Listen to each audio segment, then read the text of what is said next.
yang Ketua Yayasan Rehabilitasi Al-Khaliki Bapak Haji Abdul Wali, yang kami hormati Kepala BNN Kabupaten Sidoarjo atau yang saat ini diwakili oleh Pak Eriko dan Pak Mas Yusuf, yang saya banggakan segenap panitia yang bertugas dan juga seluruh finalis Duta Anti Narkoba Kabupaten Sidoarjo tahun 2025. Alhamdulillah, puji syukur kehadirat Tuhan Yang Maha Esa yang mana telah melimpahkan rahmat serta karunia-Nya sehingga kita semua dapat berkumpul pada pagi hari yang cerah ini dalam kegiatan prakarantina kunjungan ke Yayasan Rehabilitasi Al-Khaliki dalam keadaan sehat walafiat. Sholawat serta salam tak lupa kita curahkan kepada junjungan kita Nabi besar Muhammad Sallallahu Alaihi Wasallam yang telah menuntun kita dari zaman kegelapan menuju zaman yang terang benderang, yakni adunul Islam wal iman. Pertama, saya mewakili dari panitia dan Ikatan Duta Anti Narkoba mengucapkan terima kasih banyak kepada pihak Yayasan Rehabilitasi Al-Khaliki karena sudah menerima kami dengan baik, dengan tangan terbuka, dan kunjungan ini merupakan kesempatan bagi kami untuk belajar dan memahami lebih dalam lagi tentang proses rehabilitasi dan upaya pemulihan tentang bagi mereka yang terkena dampak kenarkobaan.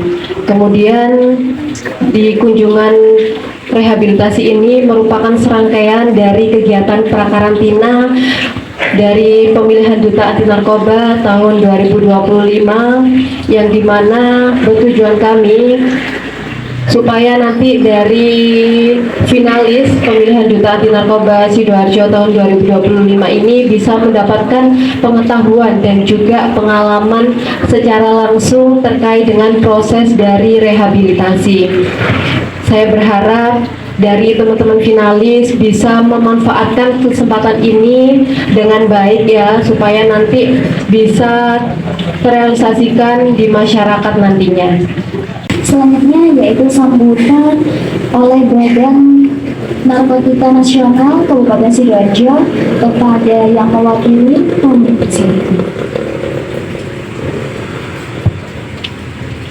Bismillahirrahmanirrahim. Sugeng Injing. Assalamualaikum warahmatullahi wabarakatuh. Waalaikumsalam warahmatullahi wabarakatuh. Sebelum BNN Sidoarjo berdiri 2012, beliau-beliau ini adalah juga apa?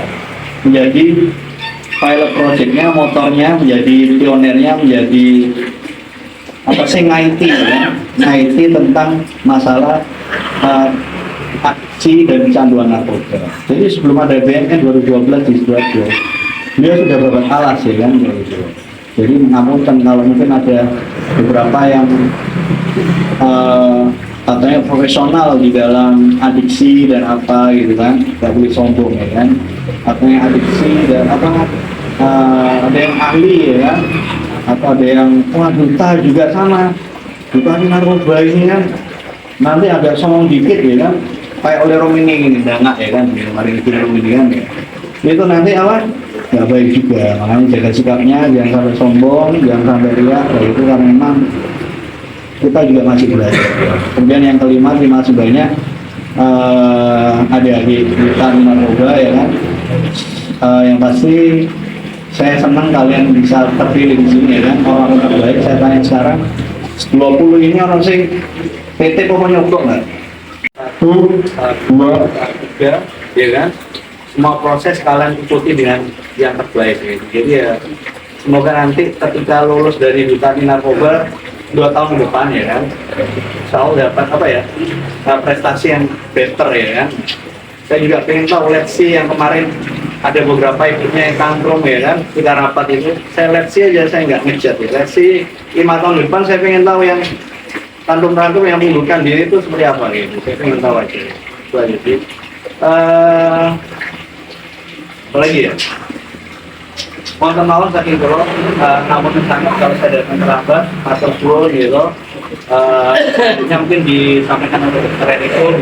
Yang ingin saya tekankan adalah bahwa rehabilitasi itu ada dua alur.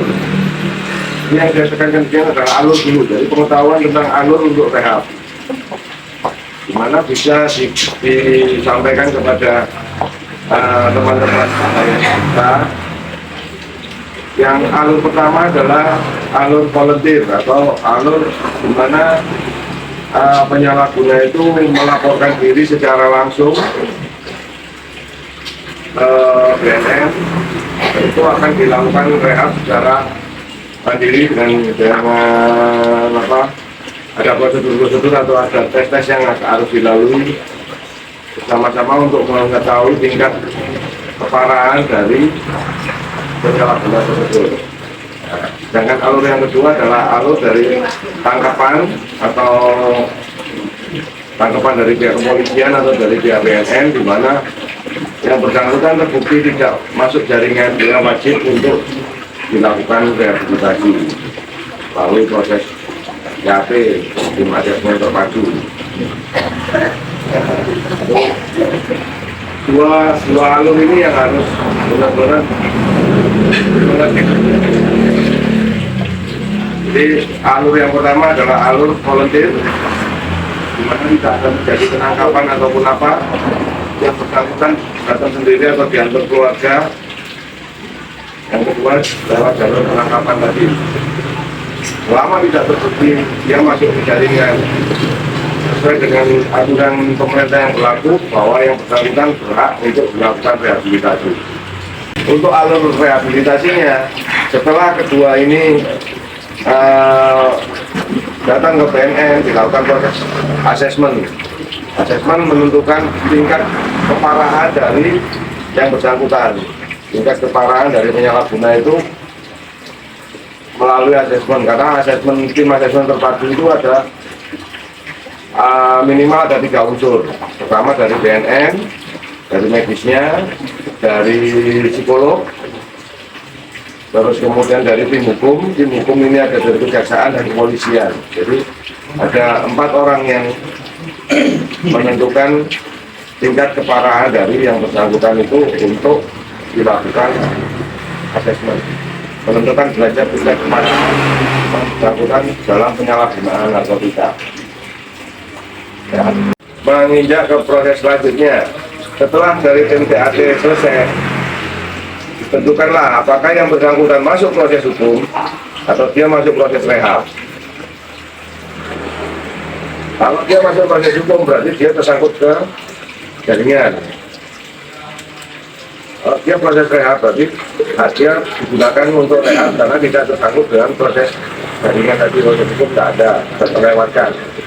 Nah, setelah dari masuk ke posisi rehab, itu masih kita screening lagi. Di rehab itu ada 2 jenis kategori, ada rehab sosial, ada rehab medis. Di mana rehab sosial ini memulihkan mental dari yang bersangkutan supaya dia mempunyai kekuatan mental, dia tidak menggunakan lagi, dia berani berkata tidak pada narkoba. Jadi dia sampai pada posisi dia di mana dia bisa melawan atau war on drug. Kalau di BNN sebut logonya atau semboyannya war on drug, itu di rehab sosial. Tapi juga ada rehab medis, di mana medis ini berfungsi untuk memperbaiki sel otak supaya apa? Supaya dalam kecenderungan penyalahguna itu tidak terjadi yang namanya craving lebih sering. Tahu craving? Craving itu adalah rasa keinginan untuk memakai lagi. Kalau di narkoba itu tidak ada istilahnya sehat 100% itu tidak ada, hanya pulih. Di mana pulih ini akan kecenderungan untuk pemakaian lagi, pemakaian yang berulang. Kalau dia ketemu dengan lingkungan yang salah, atau dia efek dari badannya itu istilahnya itu masih ada sel-sel yang rusak yang butuh untuk pakai lagi, itu namanya craving, atau yang bahasa umumnya biasanya suges. Itu crafting, itu di dunia militer. Perlunya dari sisi medis untuk penanganan narkotika itu adalah untuk mencegah timbulnya crafting itu lebih sering. Jadi hati-hati kita supaya tahu, di samping dari sisi sosial ada sisi medis yang harus dijalani untuk para penyalahguna.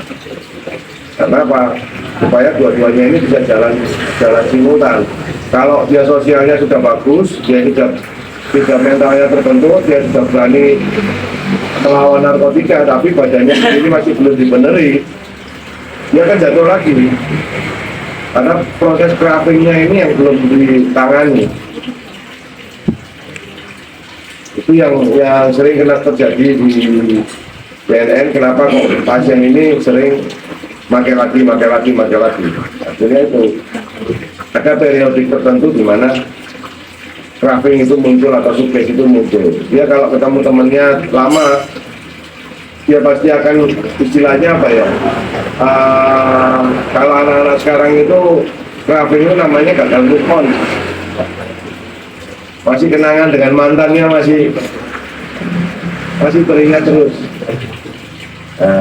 Penanganan untuk mengurangi untuk teringat dengan mantan itu ya harus bersama-sama, dari sisi sosial juga jalan, dari sisi medisnya juga jalan. Panjenengan datang ke sini, saya memberikan materi untuk narkoba, anak-anak narkoba. Karena narkoba itu rehab itu ada dua, rehab secara medis dan rehab secara sosial. Secara medis itu bagaimana? Ya yang sudah disampaikan oleh Dr. Eriko tadi, memperbaiki syarat jalannya, ya, kesehatannya. Kalau rehab sosial bagaimana? Kami akan memperbaiki anak-anak ini dikala berhubungan di masyarakat. Kita perbaiki supaya anak-anak ini kembali ke masyarakat itu biar apa ya, nggak takut, nggak minder dan sebagainya. Kita tata, jangan apa ini minder, jangan takut kalau jangan pernah pemakai narkoba, harus pede, tunjukkan kepada masyarakat. Yang tadinya panjenengan itu di masyarakat dianggap ya hanyalah pikiran-pikiran negatif. Setelah sepulang dari alkohol itu yakini panjenengan harus pede, tunjukkan lebih baik jadi apa muling, tapi hatinya budiman. Itu enak muling dulu, setelah itu jadi orang baik. Itu namanya husnul khotimah. Baik dulu, setelah itu jadi orang baik. Pertama yang perlu saya sampaikan panjenengan, orang kalau masuk di rehab alkoholiki yang tadi kan sudah dimasukkan, ada volunteer, ada yang sudah kepegang polisi, kan saya paham ya. Sekarang masuk di rehab kami, pertama pasien kalau sudah datang satu ke dulu, oh betulnya seperti ini, biar nanti setelah selesai itu biar kita jangan apa tambah ganteng, apa tambah jelek, foto dulu. Setelah kami foto, si pasien itu saya suruh misi apa ini, data-datanya. Setelah itu mandi, setelah mandi baru makan, itu semuanya. Jadi masuk sini langsung seperti itu. Nah, proses-proses, di sini ada namanya metodenya. Jadi metode itu di rehab kami ada yang namanya metode gula mata. Gula mata pakai hipnoterapi. Jadi kita sentuh anak ini tanpa kita kasih obat, bagaimana toksin yang ada di mata itu keluar. Hipnoterapi. Jadi kalau di bahasa ini sekarang atau bahasa Tionghoa itu yin yang, yin itu apa ya, kekuatan yang berbeda tapi bisa menyatu. Gitu. Jadi kita bisa menggunakan banyak filosofi dari Cina, dari untuk penyembuhan. Jadi dua kekuatan yang berbeda itu kalau disatukan itu bisa kami gunakan untuk menyembuhkan. Contoh yang dua tadi. Kekuatan yang secara kasat mata bisa dilihat dengan kasat mata yang tegak, terus cepat. Itu kami satukan. Kita masukkan dalam muka si pasien, nanti dia nggak bisa nanti praktek. Nah, jadi bisa melihat, oh caranya itu seperti ini. Dia akan keluar tanpa saya kasih obat. Tapi teman-teman, terus kotor-kotoran dari hidung keluarkan, itu mengeluarkan toksin. Orang kalau sudah kena narkoba itu ada 4 unsur yang diserang. 1 mata, saraf mata. Nomor 2 saraf telinga. Nomor 3 saraf bicara mulut. Yang nomor 4 saraf penciuman, indera penciuman. 4 saraf. Makanya anak kalau kena narkoba, wah kepikirannya wangel, sama orang tuanya menjadi nggak takut. Terus saraf ininya kalau dikasih tahu keluar kanan, nah masuk kanan keluar kiri, nggak ngereken. Kita kena narkoba, semuanya tidak ada perkecualian. Saya pegang ratusan anak ya seperti itu. Kalau katanya iya. Kalau bicara itu gampang ngomong. Terus ngawur kalau bicara, orang tuanya karena dimarahin, kan gitu. Yang saraf keempat, saraf penciuman indera penciuman. Kalau sudah ketemu temannya, katanya dokter tadi ya, gagal move on. Ketemu temannya lagi, karena ini kan apalagi ya lingkaran. Ketemu temannya lagi, membela enggak mulutnya, hatinya. Nah, disitulah tugas kami selaku rehab. Bagaimana bisa tidak? Kalau malam itu ada metode namanya direndam dini hari jam 1 malam. Kalau jangan kali kesini jam 1 rame, tak rendam sampai sana. Untuk apa? Menyembuhkan ini hatinya. Biarpun ketemu temennya, kalau hatinya bagus, sudah biarpun dikasih nggak mau. Ini tugas kami, rehabilitasi sosial. Jadi bukan rehabilitasi medisnya, sosialnya, untuk bergaul dengan masyarakat bagaimana. Kalau tadi tidak mau, kalau berhubungan dengan masyarakat baik, itu tugas kami, rehab sosial. Biar paham ya, rehab sosial seperti ini, rehab medis itu seperti ini. Jadi jangan bisa sampaikan. Nah, kalau ini ada metode lagi, namanya gula hidung. Gula hidung itu saya tetesi dari hidungnya, setelah satu tetes sampai 3 tetesan. Nah, sebelum saya tetes itu saya kasih minuman kajian segini kecil minum. Nah, baru saya suruh tengkulep. Biasanya itu tidur. Kalau tidur kan tempatnya nggak ada, saya sambil tidur begini. Sampai kemudian juga itu netes dari hidung, dari netes mendelir itu. Itu apa? Untuk apa gunanya gula itu? Itu mengeluarkan detoksin yang ada di persendian-persendian, di saraf-saraf. Lidah itu ada persendiannya, semua ada persendian. Jadi orang hidup itu perlu kan jangan paham. Kok bisa seperti itu? Iya, orang hidup itu mesti ada 3 unsur: tulang, persendian, urat nadi. Kita bikin rumah tidak ada pondasinya, bisa berdiri tidak saja karena tidak bisa. Begitu juga manusia. Manusia itu kalau sudah dikasih tulangnya kuat, ya insya Allah. Setelah itu dikasih persendian, kalau nggak kasih persendian ke robot, ada berapa jumlahnya persendian? Ada berapa jumlahnya tulang? Itu kedokteran. Ada sekian ratus. Sekian ratus persen. Setelah itu yang ketiga apa? Urat nadi. Zaman mau makan roti, zaman batin aja, tapi urat nadinya nggak sambung, apa bisa dimakan? Gak bisa. Namanya urat nadi. 3 unsur ini, makanya anak kena narkoba secara sosial akan saya tugas kami untuk bagaimana ya, yang seperti itu tadi bisa dipulihkan. Pemulihan. Kalau ketemu temannya ya sulit, kita pulihkan supaya apa? Anak-anak kembali ke masyarakat PJ. Kayak ini kok panteng ya, jadi itu ada. Jadi di sini tuh ada yang ustadz, ada terus macam-macam lah, nggak usah saya sampaikan.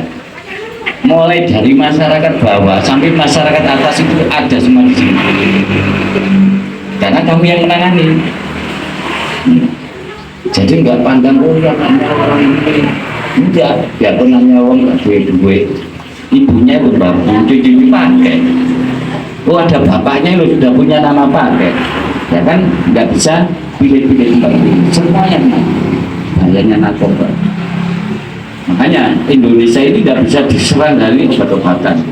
Masih ini bertahap ya. Setelah itu, setelah apa ini, gula hidung kita kembali. Lalu ada yang namanya pembinaan. Ya. Pembinaan bagaimana Gus? Anak-anak ini saya arahkan kumpulkan seperti ini. Kita arahkan pembinaan.